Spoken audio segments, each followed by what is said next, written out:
Porque ya decidiste, pues eso es lo mismo que alguien me dice, a ver dime pues si Adán tenía ombligo, a ver dime pues cómo encontró su esposa Caín, a ver explícame pues a ver si dice que la Biblia es verdad, explícame. Y yo le digo, bueno ok, si yo te explico, te doy la respuesta, ¿estarías dispuesto a entregar tu vida al Señor Jesucristo? No, de ninguna manera. Sí, porque tu problema entonces no es un problema de conocimiento. Tu problema es un problema de corazón. Has decidido no creer en Dios. Bienvenidos a Vida por Vida. Te invitamos a escuchar este mensaje con nosotros. Ok. Hoy día vamos a continuar hablando sobre las finanzas. ¿Qué les parece? Tema delicado, tema muy delicado porque, es difícil que la gente tenga de disposición, ¿verdad? Es difícil porque por lo general nosotros controlamos nuestras finanzas, ¿correcto? Y en la palabra del Señor nos va a enseñar algo diferente. Yo recuerdo hace tiempo el poder hablar sobre la historia de dos personas que estaban a punto de divorciarse y después de 24 años. Así que un día el varón, el esposo, se sienta en su escritorio y comienza a revisar sus cajones y a sacar los papeles, a tratar de limpiar, ¿verdad?, ese cajón antiguo con cosas ahí que estaban. Y entonces él comenzó a encontrar los archivos financieros de la familia. Y encontró algo que le llamó la atención. Encontró el recibo de hotel donde ellos, su esposa y él, habían pasado la luna de miel. Y siguió buscando entre los papeles financieros y encontró la primera letra del automóvil que compraron juntos. Y se puso a pensar, wow, Maxito, oh, anhelo a Maxito. ¿Y cuánto salíamos con él? Y luego también estaba el primer recibo cuando ellos compraron su casa. Y conforme pasó las boletas y los recibos y las facturas y todo esto, comenzó a pensar, ¿valió la pena el matrimonio? Y si tal vez haya una oportunidad. Y llamó a su esposa. Dijo, ¿podemos hablar? Inició el proceso de restauración de su matrimonio, viendo las finanzas. Qué importante es para nosotros las finanzas, porque habla de las prioridades que nosotros tenemos. Cuando nosotros gastamos el dinero, la forma en que gastamos el dinero está hablando qué es importante para nosotros. Y la palabra de Dios nos habla 38 parábolas que tienen que ver con la manera de manejar el dinero. En la Biblia hay 500 versículos de oración, 500 de fe, pero más de 2.350 versículos sobre el dinero y las posesiones. ¿Puedes ver un poco la diferencia? Porque cómo administramos el dinero va a decirnos cómo también está nuestra vida. Estamos a cargo, ¿verdad?, de administrar de manera fiel lo que el Señor nos da. Y tenemos que aprender que Dios desea que cada uno de nosotros pueda ser un buen administrador de las cosas que Él nos da. Mateo capítulo 25, versículo 21, dice, bien, buen siervo fiel, sobre poco has sido fiel, sobre mucho te pondré, entra en el gozo de tu Señor. Entonces la fidelidad a Dios está proporcionalmente ligada a la forma como tú administras las finanzas también. Es importante entonces que nosotros nos demos cuenta que Dios es el que nos ha encargado aquello que tú tienes en tu bolsillo. Y el Señor dice que cada administrador sea hallado fiel. Eso vamos a hablarlo un poco más adelante. Pero fiel, buen siervo y fiel. Sobre poco has sido fiel. ¿En qué debemos de ser fieles entonces cuando hablamos del dinero, de las finanzas? Y vamos a entrar en un momento un poco escabroso cuando un pastor habla de esto. Es porque él quiere el dinero, ¿no? Vamos a hablar lo que dice la palabra de Dios. Y al que le caiga el guante, que se lo chante, ¿verdad? Y si no le gusta, no hay problema. Las puertas están abiertas para que entres. Y te quedes. Vamos a orar. De verdad que le he pedido al Señor que me dé sabiduría y que me dé gracia, no desgracia, para poder hablar de un tema delicado que muchas personas cuando escuchan tienen sus propias conclusiones y sus propias ideas y tratan de analizar todo esto. Y no está mal, porque Dios nos ha dado una mente para pensar, analizar y razonar. El punto es que cuando tú analizas y razonas, puedes llegar a ponerte en la posición más alta que Dios. Es decir, a mí no me parece. Entonces, yo quiero que cada uno de nosotros tengamos cuidado y humildad cuando aprendamos sobre las finanzas el día de hoy. Amén. Vamos a orar. Padre, te doy las gracias por esta mañana, Señor. Y bendito Dios, te pido que abras el corazón de cada uno de nosotros. Porque en realidad, Espíritu Santo, queremos aprender y queremos ser transformados por tu palabra. Queremos, Señor, que nos instruyas. Tú eres nuestro Creador, tú eres nuestro Señor. Por favor, Señor, transfórmame, diga el Señor. Cámbiame, Señor. Quiero aprender la cultura del reino de los cielos, Señor. Caminar en ella, Señor. En el nombre de Jesús. Amén. Amén. Y vamos a darle un fuerte aplauso al Señor para que todos estemos listos para la palabra. Hebreos capítulo 7, versículo 1. Vamos a ver que debemos de ser fieles en darle a Dios lo que le pertenece, ¿ok? Lo que es suyo. Y dice la Biblia, y voy a comenzar con Hebreos, el capítulo 1, el versículo 3. Este Melquisedec, rey de Salem y sacerdote del Dios Altísimo, salió al encuentro de Abraham, quien regresaba de derrotar a los reyes, y lo bendijo. ¿Qué hizo primero?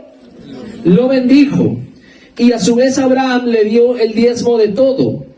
El nombre Melquisedec significa, en primer lugar, rey de justicia, y además rey de Salem, esto es rey de paz. No tiene padre, ni madre, ni genealogía, no tiene comienzo ni fin, pero a semejanza del Hijo de Dios, permanece como sacerdote para siempre. Amén. Algunas personas bien intencionadas nos dicen que el diezmo no es para nuestro tiempo, porque el diezmo se instituyó en la época de los levitas. Y fue instituido desde Moisés, ¿verdad? Dios le habla a Moisés y entonces se instituye la ley del diezmo. Precisamente estas mismas personas son aquellas que dicen que los dones del Espíritu Santo no son para este tiempo. Que el mover del Espíritu Santo no es para este tiempo. Esas mismas personas dicen que los 5 ministerios, apóstoles, profetas, evangelistas, pastores y maestros, no son para este tiempo. Que estamos en un nuevo tiempo, en una nueva dispensación, y te dicen muchas palabras que no entendemos, y entonces tú dices, tal vez es verdad.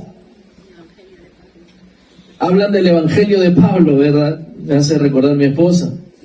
Y yo viví un tiempo pensando de esa forma. Yo viví un tiempo pensando que los diezmos no son para la época que nosotros estamos viviendo, sino que el Señor Jesús vino, murió en la cruz del Calvario, cumplió toda la ley, y a partir de ahora no estamos obligados a cumplir nada de la ley. Y yo comencé a pensar de esta forma, así que no diezmaba, a pesar de que al principio venía a la iglesia del Señor y no diezmaba. Entonces, yo recuerdo que en ese tiempo el Señor me llevó a estudiar Hebreos. Pasó un tiempo que yo no diezmaba en la iglesia, pensando como otros cristianos piensan y te enseñan de esta forma. Entonces dije, no lo voy a hacer, soy libre. Además, Jesús ya me salvó, yo no voy a ir al infierno por no diezmar. Y claro que tenía razón en todo eso. Claro que sí, no voy a ir al infierno por no diezmar. El Señor ya murió por mí. Y una serie de cosas que se inventa la gente dura para no diezmar, para no ofrendar. Es más, frases como las que no estamos obligados a diezmar, y yo creo que el diezmo debe ser la base. A partir del 10%, yo debería ser más generoso que el 10%. A mí no me limitan con el 10%. Una tristeza, en verdad. Porque esas frases son las que la mayoría de personas usan para no dar el diezmo, pero ni siquiera dan ofrendas, o sea, ni siquiera son generosos con ese 10%. Si ellos piensan que es generosidad, ni siquiera esa generosidad la dan. ¿Correcto? O sea, son precisamente frases hechas para mantener mi egoísmo. ¿Correcto? Entonces quiero aclarar esas cosas para poder entrar en lo que dice la palabra de Dios. Y cuando el Señor habló a mi corazón y me dijo que estudie Hebreos, capítulos 6, 7 y 8, que hablan sobre el diezmo, te vas a dar cuenta que Abraham, y eso fue lo primero que me hizo ver el Señor, estaba en el Antiguo Testamento antes que naciera Moisés. Vamos a anotar algunas cosas de este punto y pueden usar sus notas si quieren, pero aquí habla de un tal Melquisedec, ¿correcto? Este Melquisedec dice que no tiene principio ni fin de días, dice que no tiene padre ni madre, y de pronto aparece en la historia de Abraham, que venía de derrotar a los reyes y traía todo el botín, y Abraham le dio los diezmos de todo a este Melquisedec. Dice que él es precisamente, dice, a semejanza del Hijo de Dios, permanece como sacerdote para siempre. Está hablando de la Biblia. Cuando tú estudias la palabra de Dios te vas a dar cuenta que hay una serie de epifanías que le dicen, que es cuando el mismo Señor se presenta. Tú vas a encontrarlo varias veces en el Antiguo Testamento, como el ángel del Señor, por ejemplo, ¿no? Cuando tú encuentras esas frases del ángel del Señor, lee bien el Antiguo Testamento para ver qué señales tiene de que es Jesús presentándose en el Antiguo Testamento. Es alucinante en realidad. Una de ellas es esta: a semejanza del Hijo de Dios. O sea, es Jesús que se presenta, no tiene principio ni fin de días, es eterno, y dice que es el sacerdote para siempre, y se presenta a Abraham. Qué alucinante. Salió al encuentro y bendijo a Abraham. ¿Qué hizo? Bendijo a Abraham. ¿Y también qué hizo? ¿Recibió qué? ¿El diezmo de quién? De Abraham. Bendijo a Abraham y ¿recibió qué? Ahí quiero que lo repitan todo, aunque no lo creas. ¿Qué recibió? El diezmo de Abraham. Y dice la Biblia que su nombre de este sacerdote es Rey de Justicia. ¿Quién es el Rey de toda justicia? Y también es el Rey de paz. ¿Quién es el Rey de paz? Jesús. Ahora, si Jesús es sacerdote, lo que dice la Biblia, para siempre según el orden de Melquisedec, y en la Biblia describe que el trabajo, o sea, la única parte que la Biblia describe que hizo, y lo que hizo Melquisedec, precisamente fue bendecir y recibir los diezmos. La única parte en toda la Biblia que describe qué hizo Melquisedec fue bendecir y recibir los diezmos. Y Jesús es sacerdote para siempre según el orden de Melquisedec. ¿Qué crees que hace Jesús? También bendecir.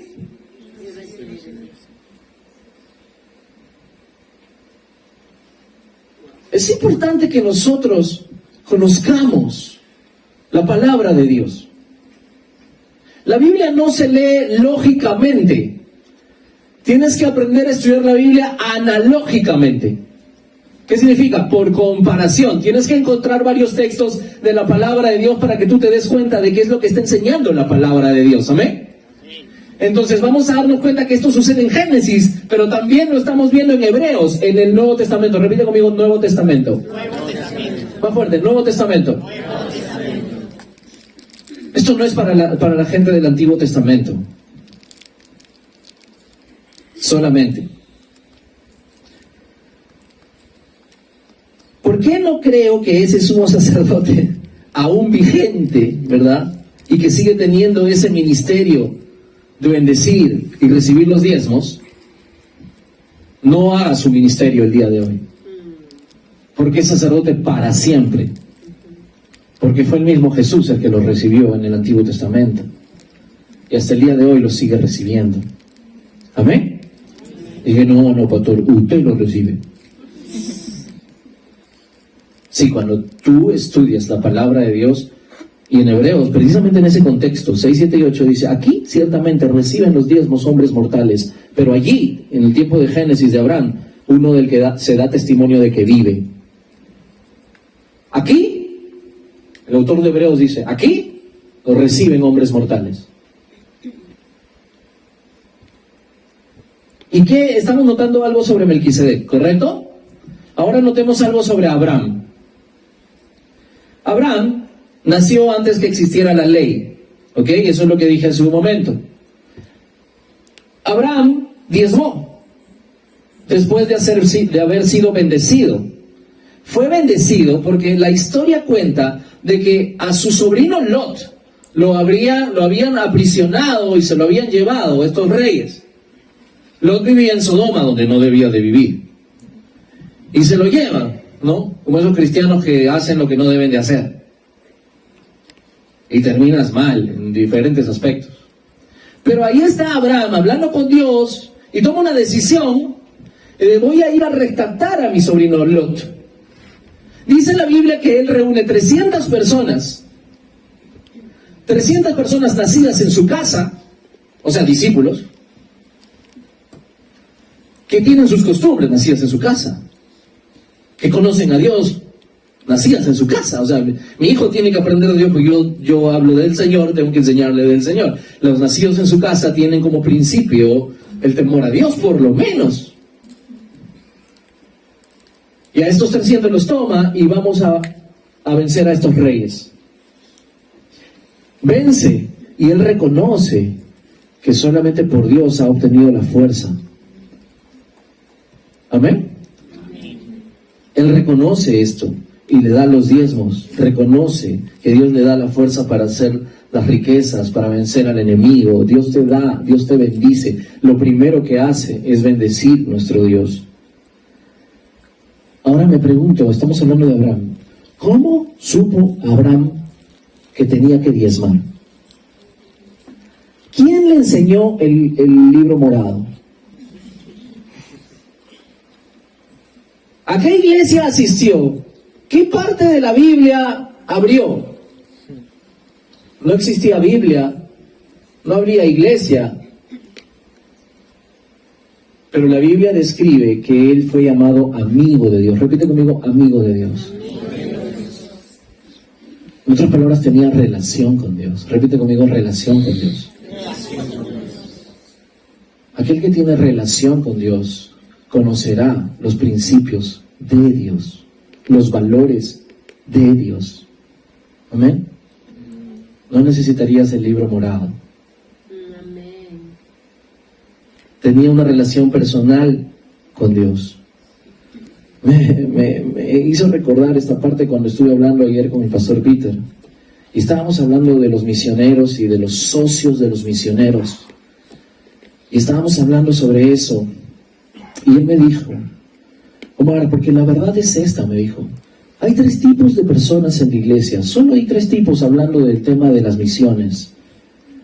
Están los que son enviados a las misiones, los que envían a las misiones, o sea, los que son socios, son los que envían, y los desobedientes.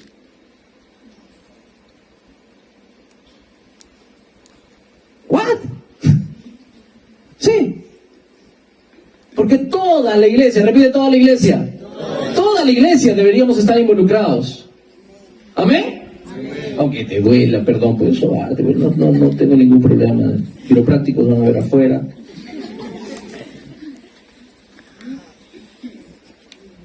Y yo digo que en la iglesia también hay estas personas, los que quieren tener el control y los que ceden el control al Rey de Reyes, de las finanzas. Los que quieren tener el control y los que ceden el control. Ok. ¿Estamos aprendiendo algo? Ok, entonces debemos aprender a dar a Dios lo que es de Dios. El mismo Jesús, cuando le vienen a dar la moneda, le dicen, ¿es lícito dar impuestos al César? Y Jesús, en el contexto en el que se encontraba, con judíos que diezmaban, les dijo, darle al César lo que es de César, dale impuestos al César y dale a Dios lo que es de él. ¿Amén? Lo que le pertenece a Dios. Amén. En otras palabras, es lo que dijo Jesús. ¿Ok? A ver, vamos a seguir. O sea, aclaremos algo. El que no quiere diezmar, aunque el ángel Gabriel venga y te diga, no lo vas a hacer. Porque ya decidiste, pues eso es lo mismo que alguien me dice, a ver dime pues si Adán tenía ombligo, a ver dime pues cómo encontró su esposa Caín, a ver explícame pues a ver si dice que la Biblia es verdad, explícame. Y yo le digo, bueno ok, si yo te explico, te doy la respuesta, ¿estarías dispuesto a entregar tu vida al Señor Jesucristo? No, de ninguna manera.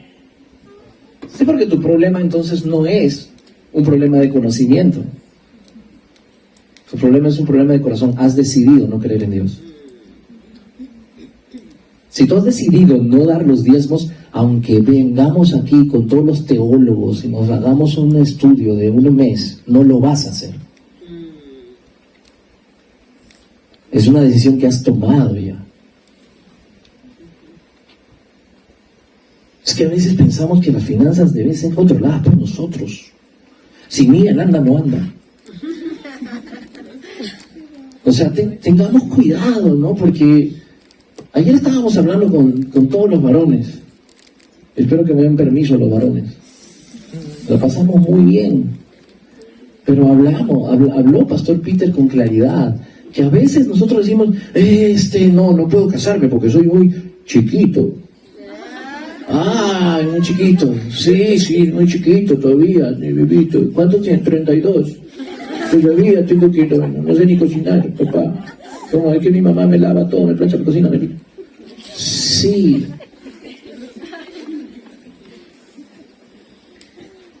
No, es que, pastor, sinceramente, yo estoy ganando 1.200 soles. ¿Cómo voy a sostener una familia? ¿Cómo voy a sostener? Tengo 800 soles. ¿Cómo voy a sostener una familia? Y tú dices, sí, pues claro, cuando gane 5.000 soles, ahí me voy a casar, pastor. Y hasta ahorita estás peinando canas y no pasa nada, porque tu sueldo sigue siendo el mismo. Eres un buen trabajador, te lo aplaudo. Es que no se trata del presupuesto. O sea, a ver, ¿quién define tu vida? ¿El presupuesto o el Dios del presupuesto? ¿Quién define tu vida? El Dios del presupuesto. Si tú sabes que es de Dios casarte, entonces cásate pues.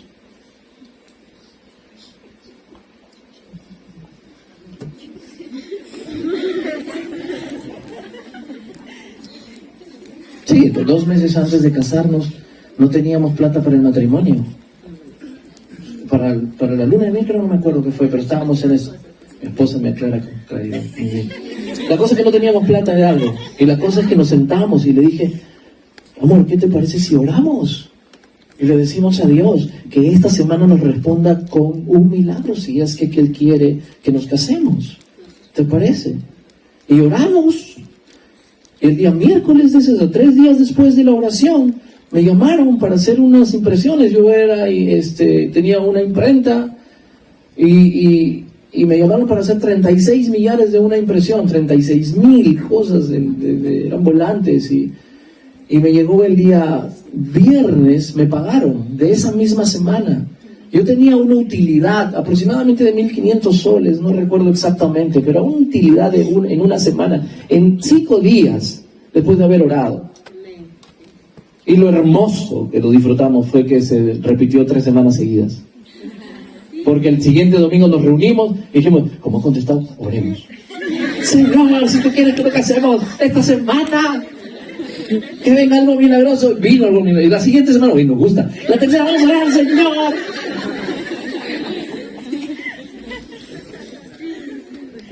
Jesús fue el Dios del presupuesto. Cuando nos casamos teníamos una casa amoblada. ¿Verdad? O sea, mis parientes me dieron un mueble de madera, pero era mueble, servía. Una mesa, unas sillas de plástico, una cocina, una refri, creo que también, no me acuerdo qué más. Y fue la primera vez que yo entraba a mi casa y tenía todas esas cosas. ¿De dónde? ¿De dónde? Del cielo. A ver, ¿quién controla tus finanzas? ¿Tú? No, es que el presupuesto no me da, pastor, porque si yo soy el Dios y el diezmo, ya no me alcanza, pastor, no sé, si no puedo ir ni pasaje. Camina, papá, camina. No, pero yo vivo en San Juan del Uruguay, anda pues, vaya, y camina de allá para acá. Yo me acuerdo que José Gamarra puede tener el micro, José. José Gamarra con su familia, no había pasaje, ¿verdad, Luz? Y no se venían a la iglesia caminando. Y Dios no fue fiel. No había comida, me has contado tú y tu esposo, no había comida, regresaban de la iglesia. Y un mensaje ahí de la madrina. Vengan a mi casa, les he venido a ver para entregarle cosas, pero no estaban. Vamos para la casa caminando. Y bolsas, y comida, y víveres, porque Dios es fiel.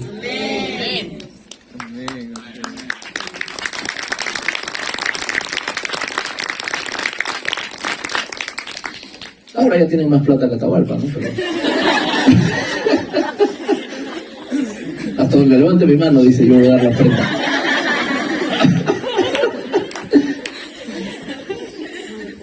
Fieles en darle a Dios lo que es de Dios. Hasta el día de hoy, yo veo a la familia Gamarra fieles en darle a Dios lo que es de Dios. Y Dios ha sido fiel, fiel con sus hijos, fiel, así es, Él es fiel. Él es sacerdote para siempre. Él sigue bendiciendo y recibiendo los diezmos.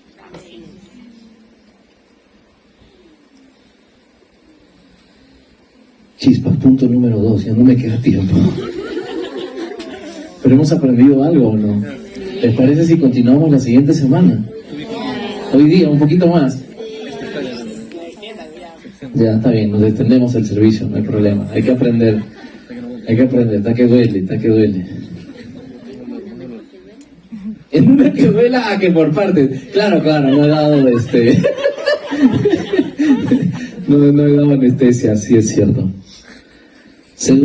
Primera de Corintios 4:2. ¿En qué más quiere Dios que seamos fieles? En administrar bien. Primera de Corintios 4:2. Ahora bien, se requiere de los administradores que cada uno sea hallado fiel. ¿Qué cosa quiere el Señor que seamos? Fieles. ¿Ok? Es que nos falta reconocer que todo lo que tenemos es de Dios. Y cuando eso sucede, tú te ves con estrés, con S4, con S5, con S6. Porque no te alcanza el dinero, porque estás a la justa, porque... Mira, Elías, Dios le dijo, ándate al desierto. El desierto no hay agua, no hay comida. El Señor le dijo, no te preocupes, voy a mandar unos cuervitos para traerte comida. A ver, que te traiga un cuervito, a ver, algo que te traiga un cuervito, que venga a tu casa y se ponga en tu ventanita un cuervito, dile. Señor, un pollo a la brasa que me traiga un cuervito. Ala, yo estaría debajo de mi cama. El cuervito, es un cuervote, pues. Una vez se posó una paloma en mi casa, en la ventana. Se metió. Yo estaba detrás de mi esposa.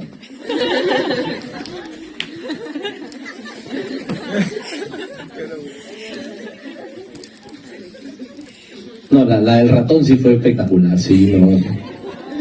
Al ratón lo encerré yo en la cocina. Quédate ahí. Hasta que venga mi papá. ¿No quieres comidita? Para engordarlo, del sacrificio. Lucas 16 dice, pues si en las riquezas injustas no fuisteis fieles, ¿quién nos confiará lo verdadero? Lo que quería decirles hace un momento, ¿ves cómo se me va el cerebro? Es que Dios sostiene a pesar de que haya desiertos. Amén. Cuando tú obedeces a Dios, porque Elías fue a obedecer a Dios, Dios le dijo, ándate al desierto, porque él había dicho que no iba a llover. Y si no llueve no crecen las plantas, y si no crecen las plantas no hay fruto, y si no hay fruto hay hambruna. Y si no llueve tampoco hay río, no hay agua, no te bañas. O sea, es una cosa terrible estos 3 años. Bueno, algunos parece que están en sequía. Estoy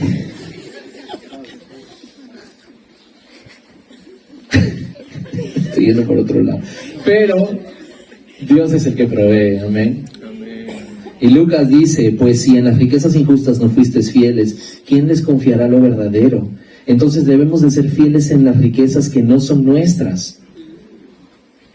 Amén. O sea, me encanta porque parte de entrenar en el liderazgo, ya me voy a lanzar con el equipo de entrenamiento, pero parte de entrenar en el liderazgo es darte dinero. Que tú trabajes con dinero. Porque si tú eres fiel en lo que no es tuyo, también el Señor te entregará lo que sí te pertenece. Así que tenemos que aprender a diferenciar rápidamente. Necesidades, ¿verdad? Son las compras que tenemos que hacer para proveer nuestras necesidades básicas para la vida, ¿no? Como alimento, ropa, trabajo, o sea, todas estas cosas, un lugar donde vivir, salud, entre otras cosas, ¿verdad? Pero la Biblia dice en 1 Timoteo 6:8, así que si tenemos ropa y comida, contentémonos con esto. ¿Amén? Amén. Vamos a comprar zapatillas. Anda, cómprate zapatillas sin fin, Plaza Unión. Sin fin. No se te van a acabar inclusive. Dunlop. Y en mis tiempos también había Tigre, agarra con garra. ¿Y eran buenas? Sí, eran buenas, hasta ahora las estoy usando. Buenas. Claro, si crece un poquito tu presupuesto ya te vas comprando otras cositas, ¿no? Converse. No sé. En otras palabras, esto no es ser conformista, o sea, cuando dice, así que si tenemos ropa y comida, contentémonos con esto, sino que nos está hablando de un principio, el principio del contentamiento. O sea, estoy satisfecho contigo, tú eres quien me satisface, Señor. No tengo necesidad, tengo que ir a comprar, sí, una casaca de cuero, esa necesidad por el frío.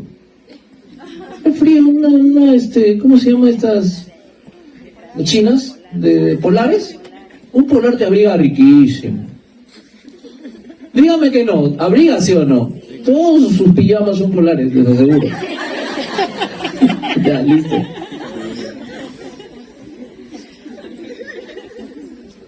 Lo que sí es que tienes que aprender a diferenciar lo que es necesidad. ¿Correcto?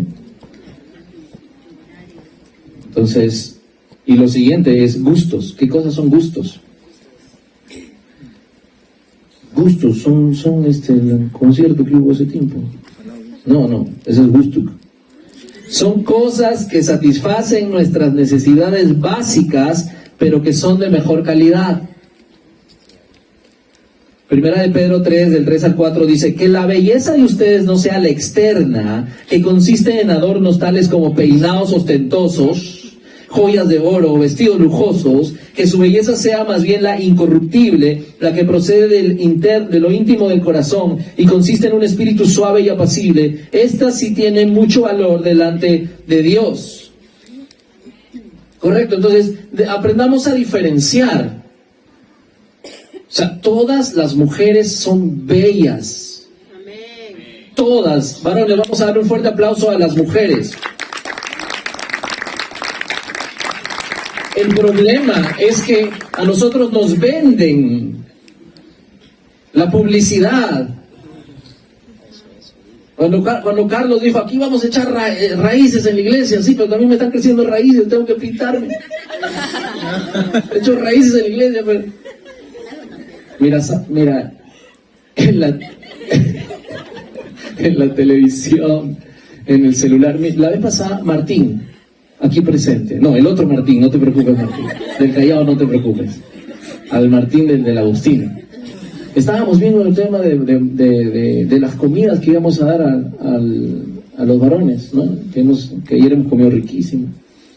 Y entonces Martín dice, me pone un mensaje ahí en el grupo.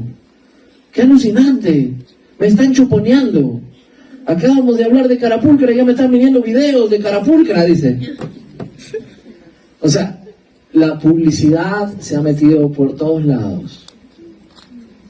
Y nos hacen creer que necesitamos una cirugía, que necesitamos tal o cual cosa. Dios ha hecho diversidad. Eso aprendimos con Pastor también.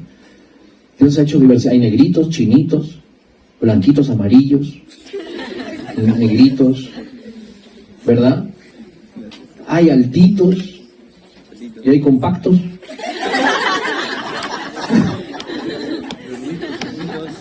Bonitos y gorditos, también hay.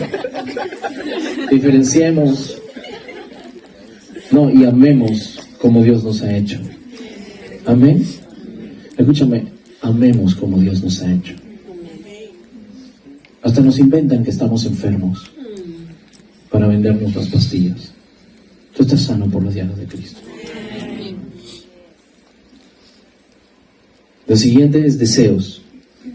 Cosas que nos gustaría tener, pero no son nuestra necesidad básica. Esto solo puede adquirirse según el plan de Dios, con el excedente o el sobrante, después de todas las obligaciones que hayas cumplido. No está mal comprarlas si tenemos suficiente dinero excedente. Primera de Juan 2. No amen al mundo ni nada de lo que nada de lo que hay en él. Si alguien ama al mundo, no tiene el amor del Padre, porque nada de lo que hay en el mundo. ¿Cuánto? Nada. ¿Cuánto? Nada de lo que hay en el mundo, los malos deseos del cuerpo, la codicia de los ojos y la arrogancia de la vida proviene del Padre, sino del mundo. O sea, que tú tengas tu casaca Renzo Costa, que ya me enteré que son chinas. Todos digamos, sí, yo pensaba que era máximo. Hay billeteras chinas, no se preocupen, que trae Renzo Costa. Pero quiero comprarme un PlayStation. He visto mi bicicleta Monarch con amortiguadores, timón hidráulico, frenos de poder y motor excelente. ¿Qué tal bicicleta? ¿Me compré una moto mejor? Tenemos que aprender a ver qué cosas son gustos, qué cosas son necesidades, ¿verdad? Y aprender a hacer un buen presupuesto. El diezmo no se pone al final del presupuesto. Es simple, porque la Biblia nos enseña desde Génesis hasta Apocalipsis que los diezmos son las primicias. Repite conmigo, primicia. Cuando no quieres, sí, oblígame a salir, venga una alabanza.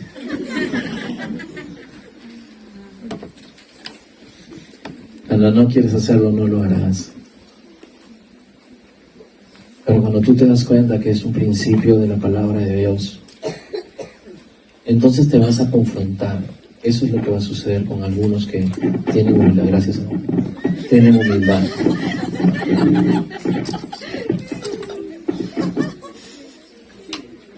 Nos vamos a confrontar. Y espero en realidad en Dios que la palabra de Dios sea un espejo. Un espejo. Antes de venir acá, me paré por esa esquina de allá, donde están los sugieres, y puse mi fotografía, ¿no? Para tomar foto, pero puse como selfie. Para ver si estaba presentable o impresentable, ¿no? La palabra de Dios es igual. Cuando tú te pones la palabra de Dios frente, el Señor habla con claridad, como el día de hoy ha hablado, entonces tú te vas a decir, ok, estoy despeinado, yo estaba creyendo esto, y estoy hablando de la gente humilde, porque los que simplemente han decidido no hacerlo, una prédica como esta, lo único que te va a llevar es a buscar todo lo contrario, a molestarte, a pensar, ay, vida por vida, seguro que tiene el pastor, quiere plata. Pero si la Biblia dice, y vas a sacar versículos, es bien curioso, pero nuestro Dios va a ver nuestro corazón por cómo nosotros también gastamos el dinero. Es más, en la casa de ustedes ven así. ¿Por qué te has gastado el dinero en esto? ¿No han visto alguna vez una discusión así? ¿Por qué gastaste haciendo esto, aquello? Si no era necesario, no era importante, no era un gusto nada más. Y hay problemas, hay matrimonios que se divorcian. Cuando tú pones primero a Dios, las cosas comienzan a ser diferentes. En las finanzas, en las emociones, en las relaciones, en todo. Te aseguro que si pones a Dios en primer lugar en tus finanzas, todo lo demás va a venir por añadidura. Y aunque estés en un desierto como Elías, va a venir cuervitos. Siempre aparecerá algo en tu mesa cuando tú pones a Dios primero. Quiero enseñarte esto. Cierra tus ojos.